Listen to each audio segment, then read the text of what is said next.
Welcome to the Multifamily Marketers Podcast. I'm your host, Josh Grillo, co-founder here at Resident 360, and I'm also joined by my co-host, our Director of Digital Marketing, Caroline Mills, fresh off the airplane, back from the Multifamily Strategic Marketing Summit event in Napa Valley. Whew, that was a lot to say, Caroline. That's a mouthful. I know. I'm excited to be back. Gosh, I feel like what a whirlwind of a week since we last spoke. We had a lot go on. We're going to dive into it. But oh my gosh, I think I was, we were catching up with different vendors and clients who had been there in years past. And I think we were a bit spoiled with how nice of weather we got and just how great of a turnout this conference Oh yeah, truly you were here during the heat wave when it's high 80s. It actually was here in the 90s here in San Diego, which was pretty wild for March. So even the water temperature, here is actually 71 degrees, which is a record high for this time. So. Wow. That is high for you guys. Yeah, I think now I will say it was like 5 a.m, but when I was loading the plane in Raleigh, it was 31 degrees. And then I got off the plane in Sacramento and it was 89 degrees. So it was quite an adjustment. We do it on the West Coast. Absolutely. So so heading to the conference, everybody's aware that the conference is in Napa Valley. And it can be quite a trek, specifically, Caroline, you're coming from North Carolina. So how did it go at the airports? Was there long lines with the TSA stuff, or was it pretty breezy? Did you get in and get on the plane pretty quickly, or? I did. I was so nervous. So actually, I hadn't even gotten to tell you this yet. So Monday night, so I don't know if anyone's listening here on the East Coast, last Monday, we had these crazy bands of storms going through. There was like tornadoes. There was, just crazy weather. So it grounded so many flights on Monday, and I was set to leave on Tuesday morning. And so I was literally all packed, sitting in bed at around 9 p.m. that Monday night. And I got a text and it was like, your morning flight has been delayed because your crew didn't get enough rest time per FAA guidelines, all this kind of stuff. And I was like, oh my gosh. And I go and look at it. And it would have meant my hour, 40-minute layover would have turned in 12 minutes from the time my plane was landing to the next plane taking off. And I was like, well, there's no way I'm making that. So I was literally rebooking everything on Monday night right before I was supposed to leave.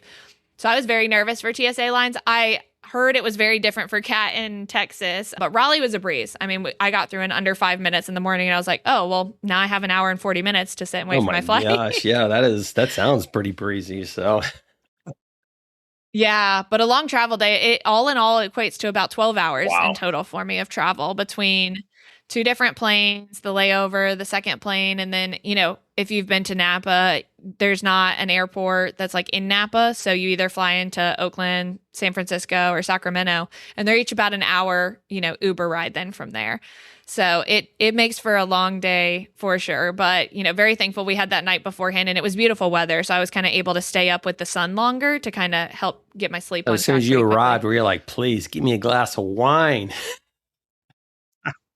Actually, I was a little nervous. I was like, I got to stay awake a little bit. So Kat got there and I was like, we need to go out to eat and I need to sit outside and be with the sun and keep me up for a little while. So she was talking to me. She still had 2 hours, but I did have 3 and a longer travel day. So we were kind of out eating outside so I could stay awake for as long as I possibly could. So anyway, for the next 15 minutes or so, we thought we would unpack the actual summit, the Multifamily Strategic Marketing Summit. Yeah. Give you guys some trends, takeaways, and really what matters right now from Caroline's experience at the event. For, I think it would be good for the listeners, for a lot of people that have never been to it before, to kind of hear her perspective on it. I've actually never been to the show before, but we've sent people there a few years. So let's dive right into it, Caroline. Now, we were a exhibitor at the show as well. So tell me, what did you think about the booth? Did it all work out the way you wanted it to? Because again, I remember we were getting all the printed stuff done and the backdrop, and you go through all those things, looking at all the stuff online, and is it going to look like how you see it on your computer? Is that how it's going to look when it's actually being displayed, at the conference? So what was your thoughts overall with that? Yeah, it was very interesting. We got there. Wednesday is when it quote unquote starts technically, but we found a lot of people were still traveling through on Wednesday. So it is a very intimate, if you're a vendor debating on going and sponsoring, it is a very intimate small room. I mean, this is the size of I mean, I wouldn't even call it a ballroom necessarily, but like a meeting room. And you really just had two halves of it. So you kind of had the front half and the back half. And so we backed up to that middle section and we were in like the second half of the room. And so it was very easy. I mean, the whole room, you were easily able to like walk around and see all the vendors in a very quick amount of time, but very intimate. You know, as people are walking by, they're taking turns between sessions. So it's not like everybody's flooding through it at one time necessarily. They would have bubbly breaks where they would have champagne out for people to walk through at that time. But I think one of the nice things about it is the casualness of where people could go. If they want to go to, you know, an open session about, you know, lease talk and Instagram, you know, they were kind of talking about those ones. And then there was roundtable discussions, and then there's coffee out front. And then, you know, there's the booths in there. And so luckily everything came together as needed. You were helping us kind of go around last minute to make sure our PowerPoint was up and working where it needed to. But everything was very set for us. Like they set up our technology, our actual booths ahead of time. All of our boxes, thankfully, were there. There was another vendor we got talking with, and none of their boxes made it. So they literally only had one small table themselves and their laptop and like a banner. And they were like, thankfully, like it, you know, it worked out and they got it set up where they needed. But thankfully, all the print material came out correctly. It was very easy to get set up in there. And I would say overall, like just the welcomingness and, you know, how relaxed even all the other vendors are. It's just a good time. We really got to know each other and be in that space together. And you were able to easily just kind of like talk with each other across the way. Your booths are pretty close. And so when people were able to jump through, they're able to kind of like turn around and engage in different conversations and made it very intimate and like awesome. easy. So very much a boutique style conference, as you mentioned. You said intimate. You said the word intimate several times, so it made me think that, okay, this isn't just like an NAA where it's just massive people everywhere, stuff happening everywhere. So yeah. Oh, you see these like clients or, you know, potential clients, or if you've got existing clients there, you will see them, you know, every day, multiple times a day. So it's not like you'll never see someone again, or if you want to catch up with them, you'll see them at dinner that night. You'll see them the next day in the keynote. Like you're going to see them throughout the entire process. All right. Really well, great. let me start by asking the first question, which is probably maybe one of the biggest questions. What was your biggest overall takeaway? Yes, I would say our biggest takeaway and kind of, I think everyone was expecting it, but what we were going into is really how AI is affecting our industry. We've talked about it on the podcast multiple times and, you know, where we're seeing AI shift. We talked a little bit even last week about SEO and, you know, on the verge of GEO and AEO. So there was definitely a lot of talk about AI. Went to some very, very interesting sessions we can dive into a little bit, but I would say that was the biggest takeaway is it was very, you know, they changed the name this year from Social Media Summit to Strategic Marketing Summit, which I think did them a lot of favors. And there was a lot more intention behind the strategy and the technology in the space and kind of how we're using it. So I would say at any one session or anything they were talking about, whether it's social media, whether it's processes on site, whether it's marketing, it all had some technology or AI factor into it as far as how can you use it to make it better? Where is it going? How is it shifting? And then kind of how we adapt and stay ahead of it. Outside of AI, I mean, it sounds like AI was probably the biggest theme of the event. Was it? Was it the big? Was that kind of like it was? Okay. Absolutely. Was there, we are kind of talking before we started recording, but did you have AI fatigue when you when you left? Like, I don't want to hear anything else about AI for a very long time. It did feel a little AI fatiguey. It was actually kind of funny. Kat and I were then out that afternoon and we were at a wine tasting and we were kind of telling our sommelier or wine expert about like all the stuff we were sitting in on an AI. And he was pretty clever. He came up to serve us the next, you know, tasting and he says, okay, now this rosé was made for you entirely by AI. And as he's pouring it, he's trying to tell us about it because he was hearing it all around us too. There were other vendors there with some clients and like it was the few days of AI talk for sure. Okay. Well, what was one idea or strategy from a session? Because as an exhibitor, you also were able to be an attendee and attend sessions, which is actually really cool. Yes. But what's one idea or strategy from a session that multifamily marketers should actually pay attention to right now? Absolutely. And not to, you know, go into our AI fatigue here, but I actually sat in a really, really great session. It was sponsored by Sochi. And they really talked about, you know, how we're seeing the forefront of GEO. It's something that affects us being a digital agency, but it really is affecting everybody, whether you want it to or not. And so it was just really putting some grounded numbers to what we're seeing. And I think one of the ones I really liked is this will actually be very relevant. Last week on the podcast, we sat down and we talked with Connor about kind of where he was seeing SEO. And we talked about the EEAT model. If you're interested in learning more about it, we really dove into it last week, and you can go in and listen to it. But I think there's actually a brand new acronym that is now being presented in the industry, and it's called the FACTS model. So instead of EEAT, it's FACTS, FACTS. And what this one stood for in comparison is this is about your AI visibility. So this was F for freshness. So how fresh are things on your website? We'll dive a little bit more into it. Then you have A for authority. We all can understand what that is in the SEO background. Then you have C for consistency, something we're constantly talking about with updating websites. T for trust, and S for semantic relevance. So this is a brand new acronym that's now breaking out in the GEO space. So you're going to kind of see if you see people shifting away from EEAT to FACTS, that's why. And this is kind of why it's like shifting and it's different. But there were some very cool stats pulled into this, and it was all about the percentage of pages, how recently were they refreshed to be pulled by AI platforms? What is AI platforms like? What are their preferences? What are they pulling from? Why are they pulling from these things? I think that's one of our things that we're all digging into is like, okay, why are they choosing my website, or why aren't they choosing my website? So we got a lot of great tips and feedback on, like one of them, I've got right here is 60% of pages cited by AI platforms were published in the last 2 years. So this is just something, and it's talking about, okay, of the time, AI prefers you to have pages that were published or updated within the last 2 years. So you've got the difference in your domain authority versus what's actually on your webpage that the AI platforms are running through. So I think that's just the understanding of it. And so it was a lot of background on, yes, you still have SEO. Absolutely, it's not going anywhere. But then it's all about this new model and how are you changing and updating your pages so that they're consistently updated, so that they're constantly refreshed, so that they, are building that trust for AI to run and understand what's going on them. So some very cool models. I think that was like one of the biggest ones that Kat and I sat in was just really getting into GEO and where we see it shaping and why. And then how are you changing these things and how do you do it? So it's like, okay, great, I get that. But now what am I doing to my website, to make that change? Are these sessions, like how long are these sessions? Are they like 45 minutes long, hour long? Yeah, most of them were 45 minutes to an hour. We got in some really good conversations in some of them where they would end up lasting a little bit longer because they open it up for Q&A.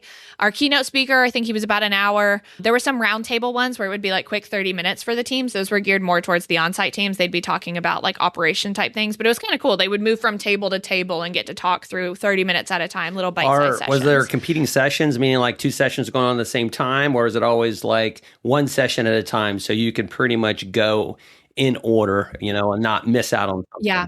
Okay. Pretty much.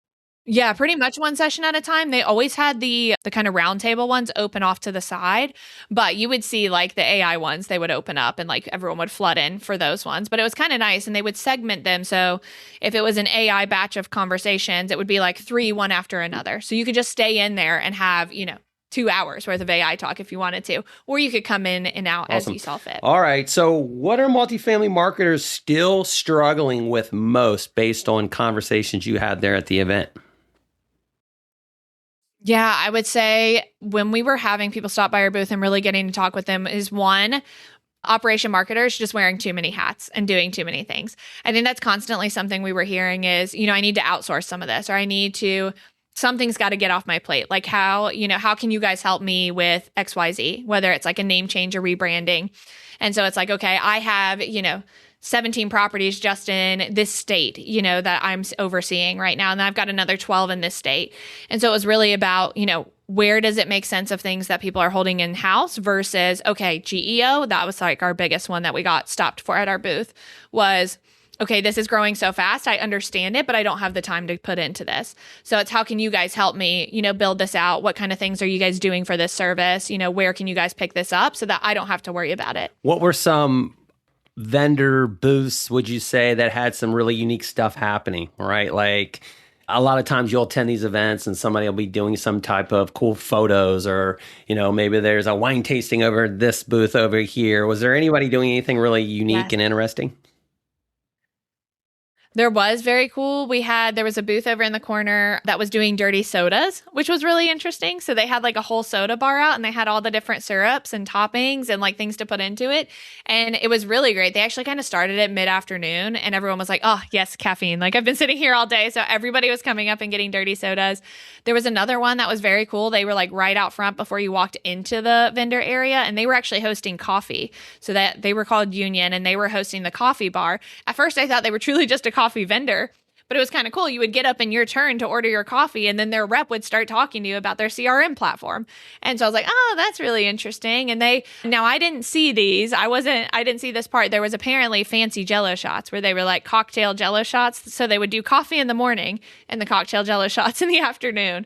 But there was some pretty cool stuff like people were doing with it or like, hosting and things like that. So for someone who didn't attend the summit, what would you say are like the top 3 things they need to know?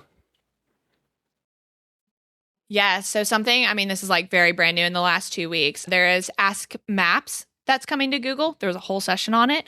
It's called Ask Maps. And what it basically is going to do is when you are in Google Maps and you pull up a location or you pull up that profile, what it's doing is it's pulling up your GBP, your Google Business Profile listing.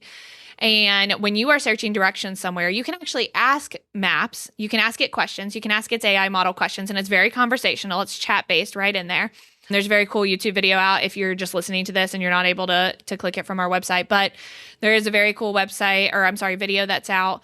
And so if I searched, 123 apartment Maine, and I want to see location to it, I could ask Maps and say, is this close to the local hospital? Do they have good ratings on, their amenities?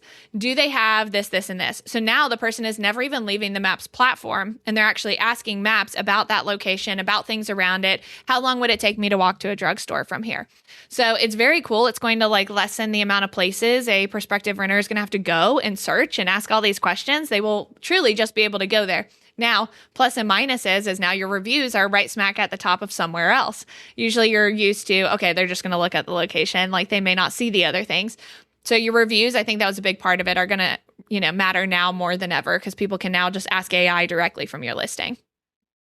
That was a really cool one. Number 2, I would say, is the facts and geo model. Absolutely look into it. And I'm sure we'll do an episode more on this coming soon, but definitely about facts and how you're staying relevant in AI, how you're optimizing your website. We got a really cool tip on one of them where it was about your reviews and it was saying, use AI to read your reviews and see what you need to add to the website to ask for people to mention in reviews.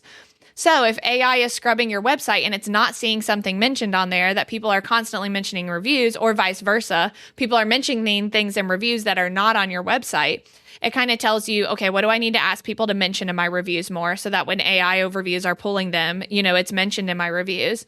Or are people mentioning things in my reviews that I have not added to my website? Did I forget to add the brand new dog park to my website after it opened and now all these people are mentioning it in my reviews? So now your website isn't seeming relevant to what the reviews are saying. So it's just a way to use AI to your advantage to kind of cross-check yourself. I really like that one. So basically, walk me through this one more time because I kind of wrote that down as you were talking. So this sounds like something I could put in the newsletter. This would be great. So essentially, I'm going to use, let's just say, ChatGPT. I'm going to copy all my reviews, paste them, all my reviews from Google, my Google business listing. I'm going to paste it right in a ChatGPT. And then look for common things that are mentioned and then have it review. Yeah. And then have it review my website to make sure those things are mentioned. Is that kind of how I'm doing it? Yeah, you can. Absolutely. So he was saying take your website, take your reviews, have it cross compare. And you can even ask it, right? It's all about we had a whole nother session about prompts and what you're asking ChatGPT. So then you're asking it, do you see these two things, kind of go through the facts model? Do you see these two things as being fresh? Do you see these as being consistent? Do you see these as being trustworthy? Do these two things align with each other? And chat will tell you if it does or not. It has no bias if it cares, that what you have on your website. And it'll tell you, hey, a lot of people mention, that they love your swimming pool, but there's no swimming pool picture on your front page of your website. Or people mention the dog park, but you don't even have anything about being pet friendly.